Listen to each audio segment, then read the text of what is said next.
Hello everyone, my name is Ramasri Rai. Welcome at MMC. So guys, in my today's lecture, I'll be discussing you 30 most important idioms, right? तो आज का lecture हमारा जो है वो 6 है और आगे बढ़ते हैं। तो ध्यान दीजिएगा आज का जो इडियम्स है वो क्या है? Hammer and sickle. तो हैमर एंड सिकल का मतलब होता है the emblem of socialism.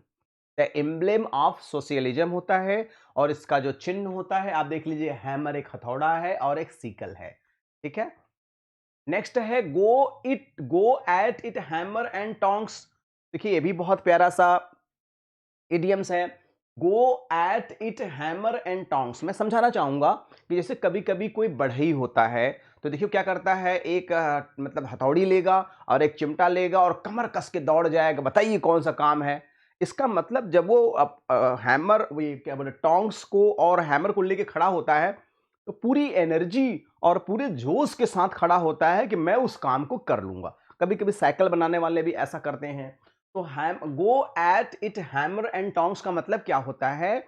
To do something with lots of energy, किसी कार्य को पूरी एनर्जी के साथ करना, एंथुजियाज्म पूरे जोश के साथ करना, विद ग्रेट विगर पूरे इंटरेस्ट के साथ करना, और विथ ग्रेट एफर्ट किसी भी काम को पूरे ग्रेट एफर्ट के साथ करना। देख सकते हैं आप कि this person is leaping from this place to that place. It means ये पूरे एनर्जी और पूरे जोश के साथ काम कर रहे हैं। To do something with lots of energy, किसी कार्य को पूरी निष्ठा, पूरी ईमानदारी और पूरी एनर्जी के साथ करना। ये भी देख सकते हैं कि देखिए हैमर है ये और ये टोंग्स है। ठीक है, हैमर एंड टोंग्स का मतलब ही हो गया with full energy, with full enthusiasm, पूरे जोश और पूरे निष्ठा के साथ। कट कॉर्नर का अर्थ क्या होता है? अगला इडियम है कट कॉर्नर। कट कॉर्नर का मतलब क्या होता है? To do something in the easiest, to do something in the easiest, cheapest or fastest way, किसी कार्य को चीपेस्ट वे में, इजीएस्ट वे में और बेस्ट वे में करने को ही कहा जाता है कट कॉर्नर। ठीक है, जैसे we have had to cut corners to make film on such a small budget, मतलब हमें एक स्मॉल बजट पे एक बेहतरीन फिल्म बनाना है, एक अच्छे फिल्म बनाना। जैसे देखिए फास्टेस्ट वे ऑफ वर्क, आप देख सकते हैं they all are trying to do fastest way of work. Cut corner करना चाहते हैं। कट कॉर्नर का मतलब ही हो गया कम समय में ज्यादा कार्य को करना। अब होल एंड कॉर्नर का अर्थ क्या होता है? What is the meaning of hole and corner? Hole and corner का आशय क्या होता है? प्यूरिटिव होता है, कैलेंडस्टाइन होता है, हिडन होता है। होल एंड कॉर्नर का मतलब क्या होता है? हिडन होता है, HIDDEN, हिडन होता है। ठीक है, कोवर्ट होता है, कोलैक्ड होता है। ठीक है, तो क्लियर है एकदम? Okay, let's go for the next. अब देखिए रन ऑफ द मिल का मतलब क्या होता है? बहुत ही प्यारा इडियम्स है। रन ऑफ द मिल का आशय क्या होता है? तो रन ऑफ द मिल का अर्थ होता है, वेरी सिंपल मीनिंग होता है कि समथिंग ऑर्डिनरी, है ना, या समथिंग वेरी ऑर्डिनरी और नॉर्मल, कोई ऐसी चीज जो बहुत सिंपल हो और बहुत ही साधारण हो। ठीक है, आप देख सकते हैं सेंटेंस भी, our football team won't do well this year, the players are all very run of the mill. क्योंकि इस साल हमारी टीम नहीं जीतेगी क्योंकि हमारे जो प्लेयर्स हैं वो बहुत ही सिंपल हैं, बहुत ही साधारण हैं। ठीक है, तो एन आर्म चेयर जॉब का मतलब क्या होता है? आर्म चेयर, आप देखिए कभी भी किसी को देखिए आर्म चेयर पर बैठा हुआ देखिए तो ऐसा लगता है कि इनकी नौकरी बहुत आरामदायक है और बहुत अच्छा पैसा कमाते होंगे। ठीक है, तो a regular job which is considered easy and well paid, कोई ऐसी नौकरी, कोई ऐसी जॉब जो क्या है, इजी हो और वेल पेड हो। ठीक है, तो a regular job which is considered easy and well paid, कोई ऐसी नौकरी जो वेल पेड हो। ठीक है, देख सकते हैं आप, एन आर्म चेयर जॉब का मतलब क्या होता है? आसान एवं अच्छी आय वाली नौकरी। तो most of the educated people get arm chair job, most of the intellectual people, most of the man of letters, they get arm chair job. Next है इडियम बैक स्टेयर गॉसिप का मतलब क्या होता है? देखिए, ये भी बहुत प्यारा इडियम्स है। बैक स्टेयर का मतलब होता है गॉसिप अमंग सर्वेंट्स, माने नौकरों के बीच में जो गॉसिप होता है उसे बोला जाता है back stair gossip. Back stair gossip means कि जो कॉन्वर्सेशन अमंग सर्वेंट्स, आप देख सकते हैं ये एम्प्लॉइज हैं, तो बैक स्टेयर गॉसिप मतलब होता ही है कि conversation discussion among employees or servant. ठीक है, तो I am just going to discuss the next one. The next one is, wait a minute please, wait a minute please, wait a minute please, wait a minute please. अब देखिए अगला क्या है आपका कि mean, I am just, wait a minute please, थोड़ा सा hang कर रहा है। टाइट फिस्टेड मीन्स क्या होता है? What is the meaning of tight fisted? तो टाइट फिस्टेड क्या होता है? जो व्यक्ति माइजर होता है, जो कंजूस होता है, उसे हम टाइट फिस्टेड मैन कहते हैं। देखिए लिखा है, to be tight fisted means to be unwilling to spend money, stingy and miserly. ऐसा व्यक्ति जो स्टिंगी हो और माइजरली हो। I would ask my father for a loan, but he is so tight-fisted. I know he would never help me. मैं पिताजी से कुछ मदद लेता, उधार के ही तौर पे लेता, लोन के तौर पर ही लेता, लेकिन मैं जानता हूं मेरे पिताजी माइजर हैं, वो मुझे पैसे नहीं देंगे। टाइट फिस्टेड का एक बेहतरीन एग्जाम्पल आप देख सकते हैं। कुछ लोग अपने पैसे में ताला लगा देते हैं कि 1 रुपया भी हम फालतू के इन्वेस्ट नहीं करेंगे। ठीक है, उसे लोगों को टाइट फिस्टेड मैन कहते हैं। आप देख सकते हैं एक एग्जाम्पल भी है कि देखिए मैडम अपने हस्बैंड से क्या हैं, ये वाइफ हैं और ये अपने हस्बैंड से पैसा मांग रही हैं। ठीक है, ये हस्बैंड साहब हैं, हंसता हुआ बैंड हैं। ठीक है, तो आप देख सकते हैं मैडम पैसा मांग रही हैं लेकिन ये पैसा बिल्कुल देने नहीं चाहते हैं, तो ये क्या है? टाइट फिस्टेड मैन है। ठीक है, अब देखिए एक और बहुत प्यारा सा इडियम्स है, कर्टेन लेक्चर का मतलब क्या होता है? कर्टेन लेक्चर का मतलब तब होता है कि जब आप देखते होंगे कभी कभी कोई वाइफ लोग जो होती हैं, राइट, हस्बैंड को घर के अंदर बुला करके कर्टेन के पीछे भयंकर डांट सुनाती हैं, तो उसे ही कर्टेन लेक्चर कहते हैं। तो देख सकते हैं सेंटेंस भी है कि the scolding of a husband by his wife in a private. The scolding of a husband by his wife in a private, कहने का मतलब कि when wife scolds her husband inside the house, that is called curtain lecture. Many people, many husbands, I think maximum husbands became victim of, है ना, curtain lecture. आपको मैं एक image के माध्यम से भी समझाना चाहूंगा, तो you will understand this very well कि इट हैपेंस कि when somebody does something wrong, अगर कोई व्यक्ति कोई गलती कर जाता है तो आप देख सकते हैं the scolding of a husband by his wife in private. तो देख लीजिए मैडम अपने हस्बैंड को अच्छा खासा डांट सुना रही हैं और हस्बैंड महोदय सुन भी रहे हैं। He has become victim of curtain lecture. Elbow room का मतलब क्या होता है? एल्बो रूम का मतलब होता है ऐसा रूम जो थोड़ा बड़ा हो, जो कंफर्टेबल हो, आरामदायक हो। तो एल्बो रूम का डेफिनेशन देखिए लिखा है, elbow room means enough space to move around in without unreasonable obstruction और freedom to do what one wants. मतलब एल्बो रूम का मतलब होता है comfortable room. I can't believe how many people showed up for the concert, there was absolutely no elbow room.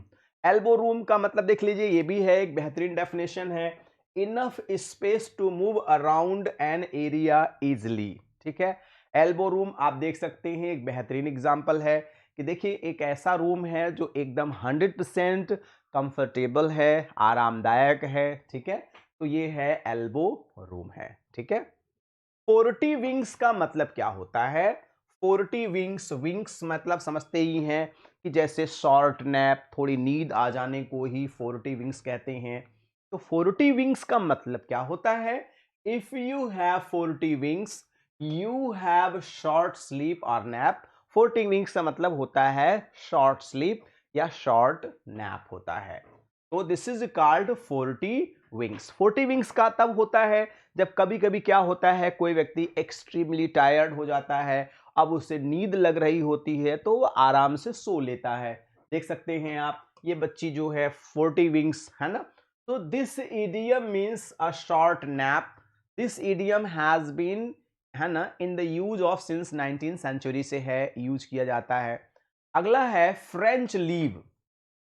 तो French leave का मतलब क्या होता है कि लीव विदाउट परमिशन। मतलब अगर आप कहीं जॉब कर रहे हैं, आप किसी भी समय जाइए, किसी भी समय आइए, कोई बोलने वाला नहीं है, तो इसे बोलते हैं टेक फ्रेंच लीव। का मतलब होता है कि to be absent from work without permission, बिना किसी परमिशन की छुट्टी लेके कहीं जर्नी पे चले जाना, कहीं माउंटेन पे चले जाना, कहीं आराम करना।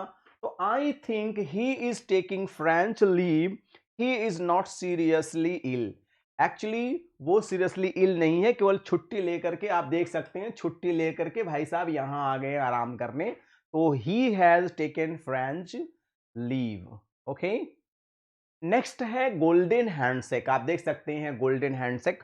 गोल्डन हैंडशेक का मतलब होता है कि जब कोई एम्प्लॉय किसी अच्छे पद से जब रिटायर होता है तो बॉस उससे हाथ मिलाते हैं। हाथ मिलाते समय लंबा अमाउंट उनकी रिटायरमेंट के समय उनको मिलता है, तो इसे ही हम लोग गोल्डन हैंडशेक कहते हैं। तो गोल्डन हैंडशेक का मतलब आप देख ले, लिखा है कि a large amount of money given to someone important when he leaves job या when they leave their job। आप कर दीजिए he walked, देखिए he walked away with a 2.5 million 2.5 million golden handshake. मतलब जब वो रिटायर हुए तो 2.5 मिलियन डॉलर के साथ रिटायर हुए, अच्छी खासी अमाउंट के साथ रिटायर हुए। तो गोल्डन हैंडशेक आप देख सकते हैं कि एक तरफ बॉस, एक तरफ एम्प्लॉई, और इसमें 2.5 मिलियन डॉलर इन्होंने दिया। ठीक है, तो देख सकते हैं आप 2.5 मिलियन डॉलर। अगला है हैंड पिक्ड हस्बैंड। तो हैंड पिक्ड हस्बैंड का मतलब क्या होता है? जो ना, जोरू का गुलाम, एक वर्ड आप लोगों ने सुना होगा। हैंड पिक्ड हस्बैंड का मतलब होता है, देख लीजिए लिखा है ना, हैंड जोरू का गुलाम। तो जोरू का गुलाम का डेफिनेशन भी है हैंड पिक्ड हस्बैंड, मतलब अ हस्बैंड, देखिए लिखा है a husband under the control of his wife, जोरू का गुलाम। ठीक है, अगर कोई, देखिए नीचे लिखा है, अगर कोई पत्नी अपने पति को मुर्गी बनाती हो तो पति वही समझ लिया, मतलब आप एक ऐसा हस्बैंड जो अपने पत्नी के 100% कंट्रोल में रहे।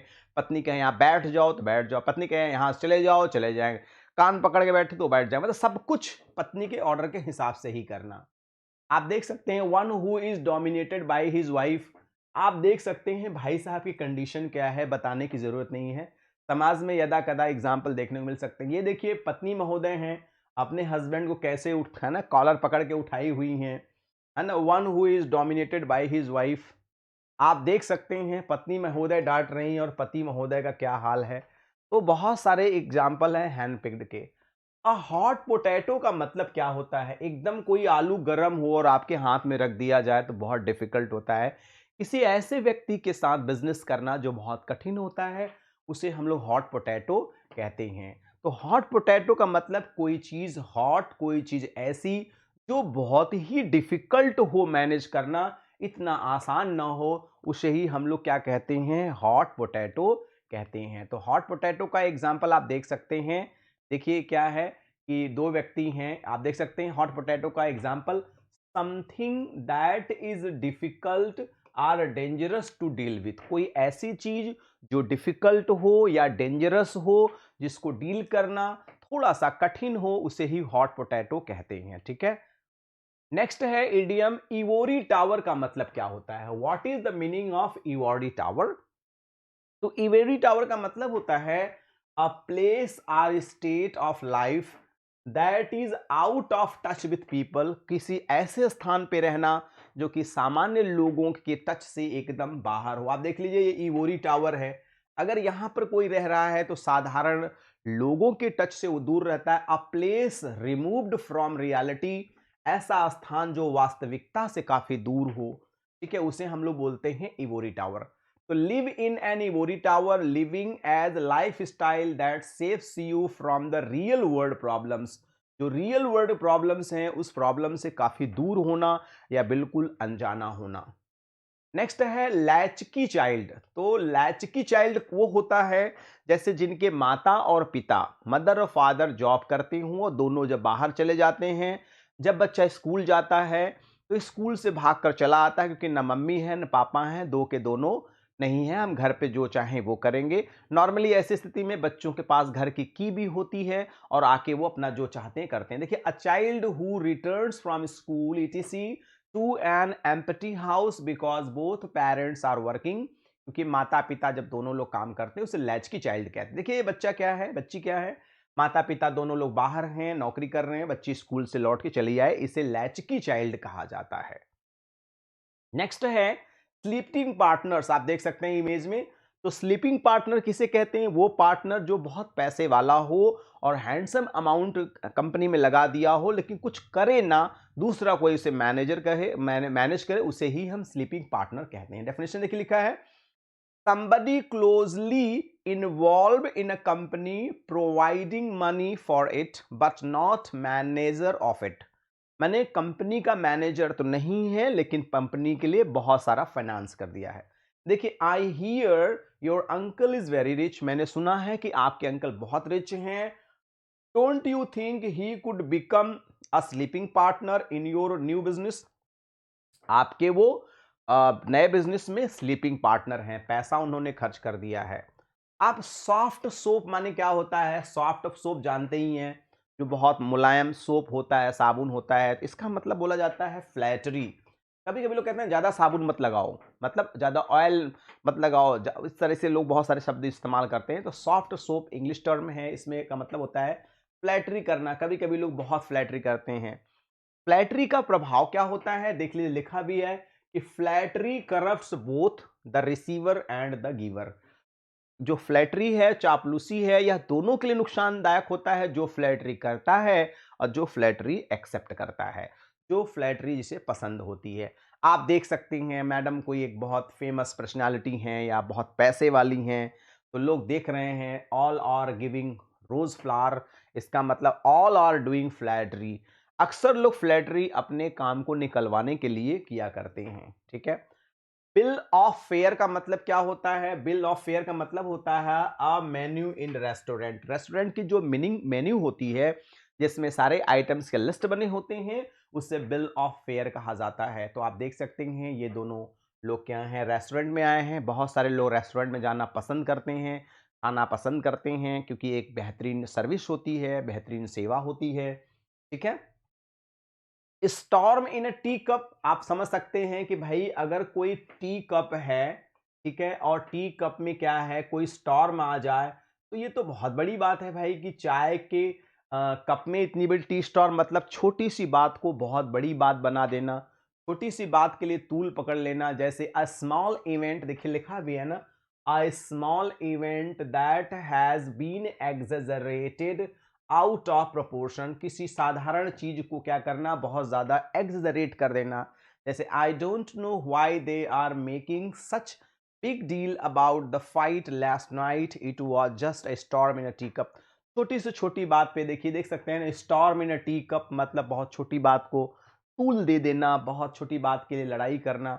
देखिए, अ लॉट ऑफ अननेसेसरी एक और भी डेफिनेशन है, a lot of unnecessary anger and worry about a matter that is not important, किसी छोटी बात के लिए लड़ाई लड़ना, झगड़ना जिसका कोई विशेष महत्व नहीं है। Don't worry, it's a storm in a tea cup, every one will have forgotten about it by tomorrow, कल तक सभी लोग भूल चुके हैं।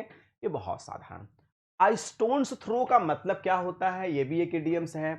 पहले के जमाने में जब फोन वगैरह नहीं होता था तो उस जमाने में क्या करते थे कि लोग कंकड़ फेंक करके पड़ोसी को बुलाते थे, भैया थोड़ा चले आइए, क्योंकि पहले नारी का वो जो मिट्टी का घर भी हुआ करता था, खपड़ैल हुआ करता था, तो उसपे लोग पत्थर, तो स्टोन्स थ्रो का मतलब होता है बहुत पास में। बहुत स्टोन्स थ्रो का मतलब होता है कि जैसे स्टोन्स थ्रो डिस्टेंस का मतलब जैसे कि मेरा घर और मेरे जो एक फ्रेंड हैं उनका घर स्टोन्स थ्रो पर है, मतलब बहुत ही, देखिए स्टोन्स थ्रो का मतलब क्या होता है, अ शॉर्ट डिस्टेंस होता है। स्टोन्स थ्रो का मतलब अ वेरी शॉर्ट डिस्टेंस वाला होता है, बहुत पास होता है। The beach is just stones throw from my, है ना, होटल। मेरे होटल से जो बीच है, स्टोन्स थ्रो मतलब बहुत पास में है, बहुत नज़दीक में है, उसके लिए हमें बहुत ज़्यादा दूर जाने की ज़रूरत नहीं है।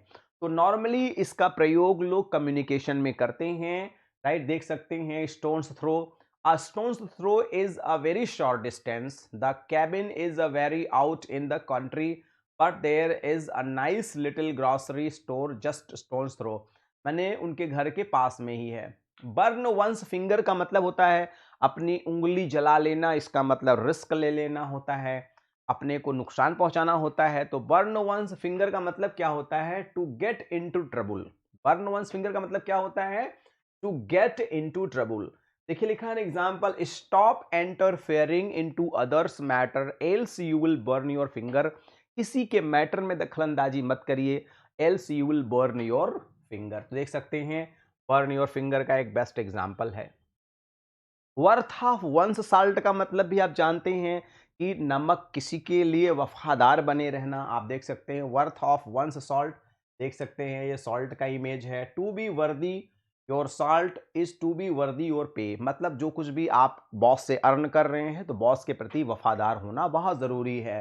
वर्थ वंस सॉल्ट का मतलब होता है कि good at your job, worth in productivity, any accountant worth their salt should be aware any, है ना, should be of the latest change in taxation। अगर भाई आप वर्थ सॉल्ट हैं, कोई आप मैनेजर हैं, सीए हैं, तो जाहिर सी बात है कि बहुत ज़रूरी है कि क्या चीज़ें चल रही हैं क्या नहीं चल रही, उसका नॉलेज प्रॉपर ढंग से होना चाहिए। नेक्स्ट है सेंगा। सेंग फ्रॉयड मीन्स क्या होता है?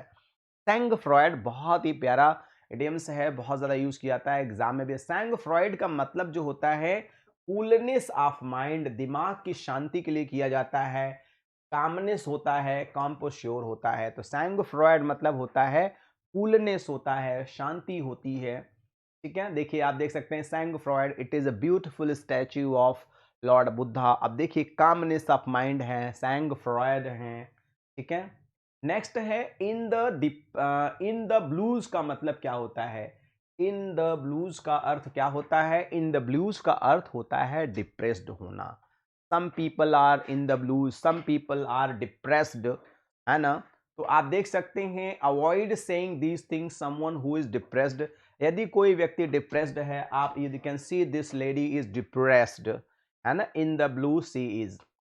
Tarred with the same brush का मतलब होता है, जैसे कुछ लोग होते हैं ना, जैसे कि politicians are tarred with the same brush. ज़्यादातर लोग कहते हैं अरे सभी नेता ऐसे ही होते हैं, कभी कभी लोग कहते हैं सभी पुलिस वाले ऐसे ही होते हैं, मतलब सभी टीचर ऐसे ही होते हैं। They are tarred with the same brush, मतलब they possess with the same defect, एक ही कमियां सभी के अंदर होने को कहा जाता है tarred with the same brush. Tarred with the same brush मतलब एक ही ब्रश से सब कुछ पेंट करना, जैसे एक ही ब्रश से पूरे घर को पेंट करना, मतलब कि सारे लोग एक ही जैसे हैं पूरी फैमिली में। Has an eye on the main chance का मतलब होता है to look after his own welfare, केवल अपने ही भले के बारे में सोचना। Keep your eye on the main chance and don't stop kick every barking dogs, केवल आप अपने लक्ष्य की तरफ ध्यान दीजिए, कौन क्या कह रहा है इस पर आपको बिल्कुल ध्यान नहीं देना। नेक्स्ट है to ride the high horse का मतलब क्या होता है?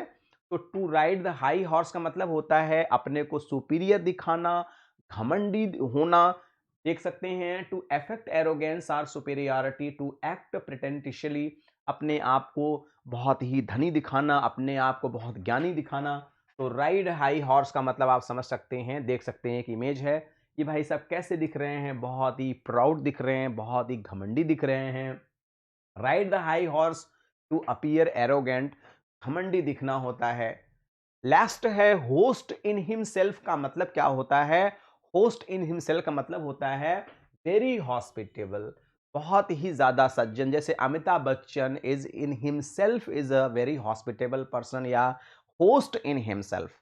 तो गाइज आज के लिए बस इतना ही। I discuss the 30 most important idioms. तो गाइज कुछ अच्छा लगता है please subscribe the channel, and guys If really you enjoyed and learned something, please like the video. If not, then you can dislike the video. So guys, please share the link to your friend, near, dear and sweetheart one. And guys, do not forget to pass your valuable comments, because according to your comment I'll be working. So guys, thanks for watching the video. Good day all, and take care all. Thank you very much everyone and everybody. Thank you, thank you, thank you, thank you so much.